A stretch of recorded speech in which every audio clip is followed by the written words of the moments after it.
I am the Tofu Golem. Please enjoy the video. You start by confirming that this device allows clock changes while in standby. Check model and firmware now.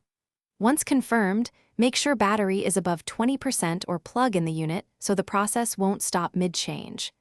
Then wake the display with a quick button press or lift gesture, but do not fully resume normal operation. You want standby interaction. From here, locate the clock or settings shortcut on that limited screen so you can jump straight into editing the time. Now, access the clock settings while the device remains in standby. Long press the time or tap the settings shortcut. You will see options for 12 versus 24-hour format, time zone selection, and daylight saving toggles. Adjust these first because they change how hours display. Next, edit the hour and minute using the +/ controls or the numeric keypad. Move deliberately and confirm each entry. Once done, review the preview time on the standby screen to ensure it reads as you expect. Finish by confirming and saving your adjustments. Press the save icon or accept button and listen for a confirmation tone.